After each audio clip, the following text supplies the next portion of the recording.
Bueno, vamos a entrar con Cristóbal, que nos está esperando. Cristóbal, buenos días. Buenos Buenos días. días, Buenos Cristóbal. Un días. saludo hasta Canarias. Un Aquí saludo. estamos debatiendo, pero muy Allá, duro, ¿eh? le escucho. Muy duro sobre el PSOE. Hemos empezado debatiendo sobre que el PSOE es una gran estafa y hemos terminado en la izquierda. Es que somos así, sadomasoquistas. Hemos terminado pegándonos puñaladas aquí en la izquierda a saco. Roberto y yo los primeros, ¿eh? Que no opinamos igual. ¿Qué te parece? ¿Es una gran estafa el PSOE? Bueno, no. Reformulo la pregunta. ¿Es una gran estafa el PSOE? No. ¿Por qué es una gran estafa el PSOE? ¿Por qué? Bueno, con lo del PSOE se podría decir aquello que dice la gente de broma, dice, si sabes cómo me pongo, ¿para qué me invitas? ¿No? Decía, Sí. algo así. Es decir, a estas alturas, lo que es más significativo que lo que hace el PSOE es que todavía se esté dando vueltas alrededor del PSOE. Y fíjate que hay alguien, una persona que te decía, o te echaba en cara, pero no te enteras, Luis, si el PSOE no es de izquierda. Vamos a ver, los primeros que se refieren al PSOE como parte de la izquierda son Unidos Podemos, son Izquierda Unida y son el PSE cuando están en la fase de vamos a pactar, vamos a ver si creamos gobierno. Eso hay que tenerlo muy en cuenta. Es decir, fíjense que son ellos los que una y otra vez hablan de la izquierda, es que la izquierda esto, es que la izquierda lo otro, refiriéndose al PSOE, salvo cuando se aproximan las elecciones. Cuando se aproximan las elecciones, como está sucediendo ya de alguna manera, porque se van calentando los motores, es cuando empiezan a diferenciarse, porque llega el momento de van a llegar las elecciones y eso no es, tienen que votarnos a nosotros y demás, ¿no? Entonces, el PSOE es lo que es un partido socioliberal que cumplió el papel que ha jugado, mira, la socialdemocracia ha jugado el papel que ha jugado el PSOE históricamente, pero no en el Estado español, en todo el mundo. O sea, la socialdemocracia es eso. Había un filósofo, quizás uno de los filósofos españoles más importantes que ha habido, marxista, comunista, que se llamaba Manuel Sacristán, que en el año 82 le hacían una entrevista y le preguntaban, fíjense que estamos hablando de casi cuando ya empezaba el tema de la OTAN y todo eso, creo que era en el 82 o en el 83, le hacían una entrevista y le preguntaban si el PSOE había traicionado a la izquierda. Y entonces él contestaba esto, dice, decir eso es no conocer historia, no saber lo que es la historia de la socialdemocracia. Y entonces apostillaba, la socialdemocracia ha hecho eso siempre, desde el asesinato de Rosa Luxemburgo hasta la actualidad. Su papel es meter con vaselina lo que la derecha tradicional no logra meter. Y eso es lo que hizo el PSOE, lo hablábamos el otro día, desde la llamada reconversión industrial, que fue acabar con lo que había de industria en el país, hasta la actualidad. Y la introducción en la Comunidad Económica Europea, que se vendió como la llegada de la modernidad a España. En España había, y yo creo que sigue habiendo, un cierto complejo, ¿no? Como que estaban apartados de Europa, se decía aquello de que África empezaba en los Pirineos y todo eso, por eso fue tan fácil meter ese proyecto, que a la postre se ha visto que es un proyecto neoliberal y que tenemos lo que tenemos con ese proyecto y que además venía de la mano de la OTAN. O sea, eso es el PSOE. Seguir dándole vueltas a estas alturas tiene poco sentido. Claro, te dice mucho de las otras organizaciones cuando lo consideran que son parte de la izquierda. Y si el propósito de Podemos, como de lo que queda de Podemos, porque si quieres podemos mencionar algo al respecto, yo creo que Podemos está muerto. O sea, vamos a asumirlo así. Podemos está muerto.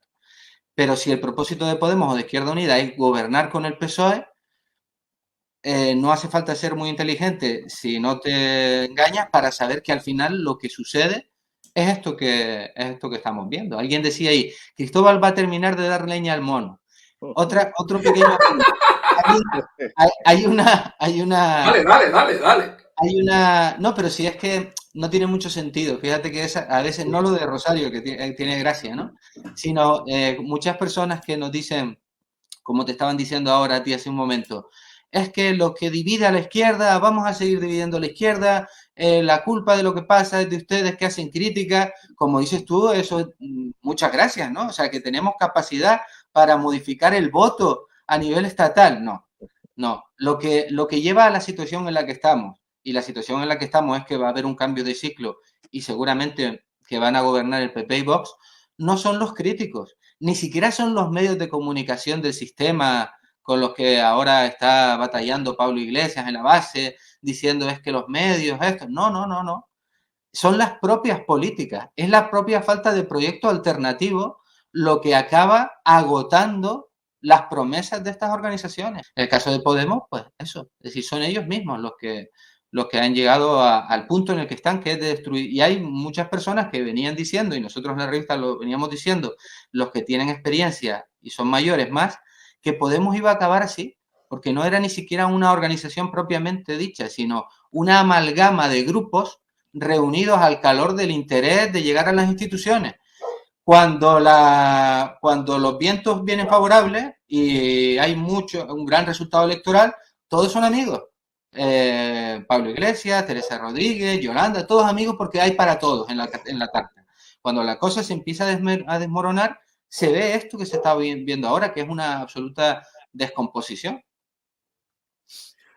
Roberto, vas tú. Sí. Lo único que quería comentar antes de eso es que tienes razón. Recuerdo perfectamente a los mayores diciéndonos, yo estaba muy ilusionado en su momento con Podemos, por supuesto, diciéndonos, oye, esto no va a funcionar.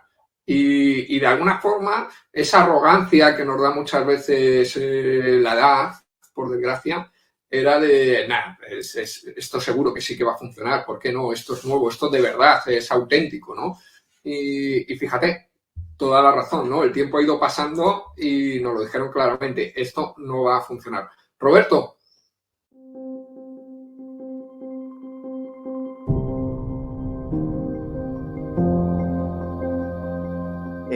Cristóbal, me gustaría conocer tu opinión respecto a que Argelia haya roto el acuerdo de buena amistad con España.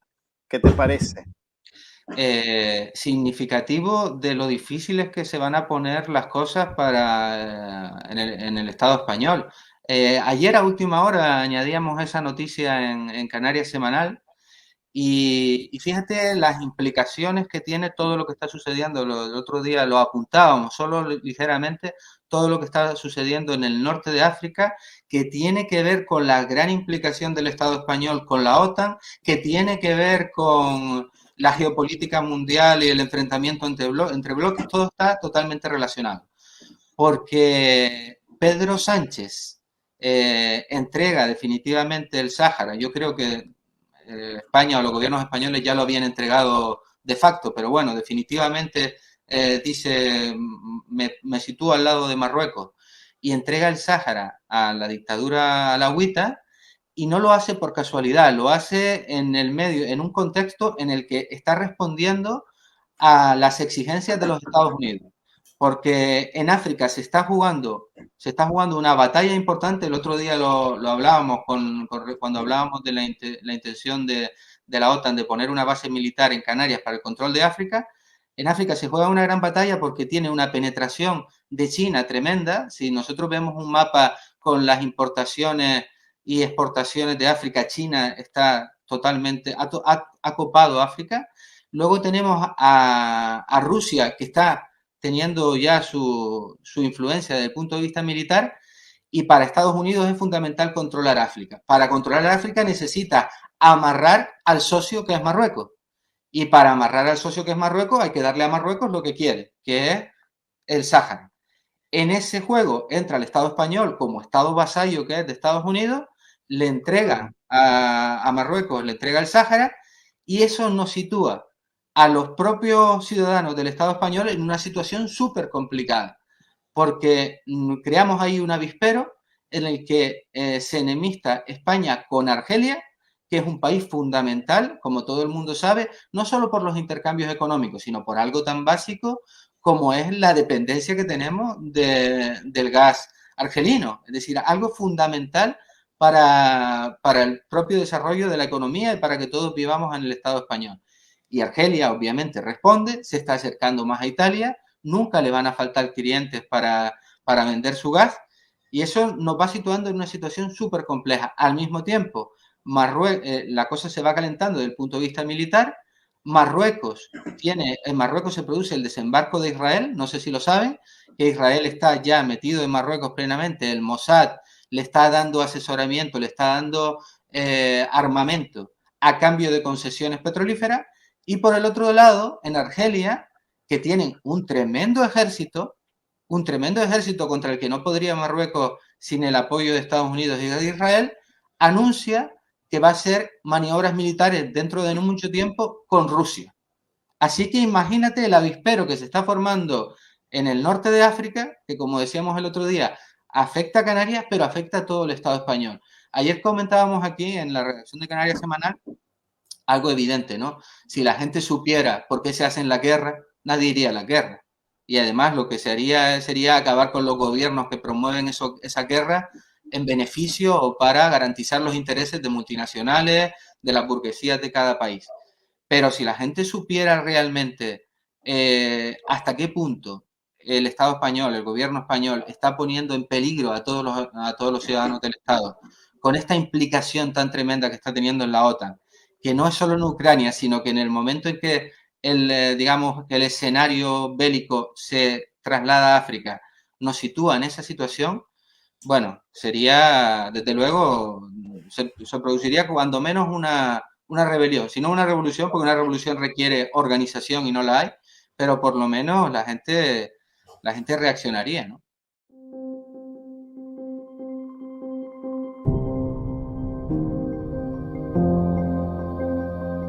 Cristóbal, ¿cómo enmarcas, aquí hemos criticado mucho, te puedes imaginar, el aumento presupuestario de 3.000 millones de euros pedidos por defensa, que Hacienda dice que este año va a ser difícil, pero que el año que viene sí o sí lo tenemos? ¿Qué te parece? Con la que está cayendo, cómo está la gente, hogares con problemas para pagar la factura de la luz, 1 de cada 3 niños españoles en riesgo de pobreza. ¿Cómo podemos permitir que el PSOE gaste o pida gastar 3.000 millones de euros en defensa? Hombre, son dos preguntas, o al menos yo identifico dos preguntas en lo que tú dices, Luis. La segunda es, ¿cómo podemos permitirlo? Podemos permitirlo porque no tenemos ninguna organización popular que lo impida. No es que podamos, es que no tenemos ninguna opción de impedirlo. Lo único que podemos hacer es denunciarlo, y es lo que estamos haciendo. Ahora, ¿cómo se enmarca? Se enmarca en este contexto mundial del que estábamos hablando, ¿no? Se enmarca justamente en ese contexto. No es casual, ni es una ocurrencia de Margarita Robles, ni es una ocurrencia del gobierno español.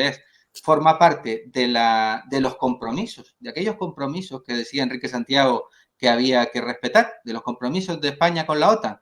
Bueno, pues los compromisos de España con la OTAN implican o suponen la implicación que está teniendo España en un conflicto como el de Ucrania, contribuyendo a alargar la guerra, contribuyendo a que la situación económica siga empeorando, contribuyendo a que haya una inflación galopante, que vayamos a tener problemas posiblemente de combustibles y demás. Y tiene que ver también con este anuncio. Yo leía la noticia ayer en el país y fíjate, anunciaba estos 3.000 millones de euros que se van a aumentar de una manera o de otra, son como, por así decirlo, como una demostración de que el gobierno va en serio con la OTAN, con el compromiso que tiene con la OTAN, porque a su vez el compromiso a más largo plazo es, y lo reconocía el país, era aumentar el gasto militar del 1,03% al 2% del PIB. Duplicar el gasto militar y, en este caso, directamente relacionado con el compromiso con la OTAN. Apunte, este incremento del gasto militar que quiere duplicarse y este incremento del gasto asociado a la OTAN se produce con el gobierno de Biden. Recuerden que Trump estaba echando en cara a sus socios europeos que no se implicaban, que no gastaban dinero, que nosotros no vamos a seguir no vamos a seguir pagando por seguridad, y quería que todos incrementaran el gasto militar y la implicación del gasto militar asociado a la OTAN. Bien, pues ha sido con Biden, no ha sido con Trump, como cuando esto se está produciendo. Y se ha producido con la habilidad o con la excusa de presionar hasta conseguir que estallara el conflicto en Ucrania para tener la excusa ideal y decir que Europa tiene que incrementar su gasto militar porque nos estamos jugando la vida, por así decirlo. Y apunte también muy importante, no solo el Estado español, el propio artículo este del país recordaba que Alemania, país que después de la Segunda Guerra Mundial había tenido como el compromiso de no remilitarizarse, bueno, ha aprobado nada más y nada menos que una inyección de 100.000 millones de euros para modernizar las Fuerzas Armadas de este país, con el gobierno tripartito de socialdemócratas, de los liberales y de los verdes, los famosos verdes, que le sucede como le puede suceder a Unidas Podemos. Te metes en un gobierno para gestionar el sistema capitalista y eso incluye la guerra y se ve ahí en lo que está sucediendo.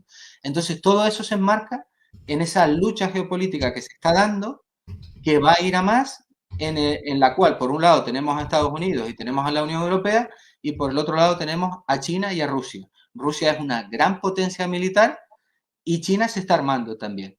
Entonces, lo que vamos a tener en los próximos años es un incremento de los conflictos. Hay gente que teme el posible estallido de una tercera guerra mundial, pero una tercera guerra mundial no tiene tampoco que darse de una manera clásica como se dio la primera o la segunda. Si tenemos un conflicto en Ucrania, si se genera otro conflicto en Taiwán, si se genera otro conflicto por el Ártico, si generamos conflictos en África, y en cada uno de estos conflictos hay un posicionamiento de los países de acuerdo a estos bloques que se están generando y que se están consolidando, pues estaremos en realidad de facto también como en una tercera guerra mundial. La situación en los próximos años todo indica que se va a poner muy mal, ¿eh? Muy mal. Ahí ahora se habla mucho de un nuevo concepto, no es nuevo, pero se ha puesto de moda el concepto de la multipolaridad. Y hay muchas personas, sobre todo en el ámbito progresista, que de una manera yo creo que absolutamente ilusa, están planteando que esta multipolaridad, una vez que Estados Unidos pierda su hegemonía, va a poder ser una multipolaridad de cooperación y, como se dice ahora, de win-win, de todos ganamos, ¿no? Pero claro, es una ilusión que carece de evidencia empírica en cuanto a cómo ha funcionado siempre el sistema capitalista. El sistema capitalista, si algo lo caracteriza, es la competencia. La competencia, la acumulación, unos países crecen a costa de lo que le quitan otros países y enfrentamiento entre potencias. Esa multipolaridad ya se dio en la primera, antes de la Primera y la Segunda Guerra Mundial y acabó con ese enfrentamiento. Si tenemos bloques capitalistas luchando por los recursos mundiales escasos, luchando por zonas de influencia y luchando por imponerse unos a otros, ¿cuál puede ser el resultado de esa multipolaridad? Pues la historia, lamentablemente, dice bastante acerca de cuál puede ser el resultado, con dos conflagraciones mundiales que tuvieron millones y millones de muertos.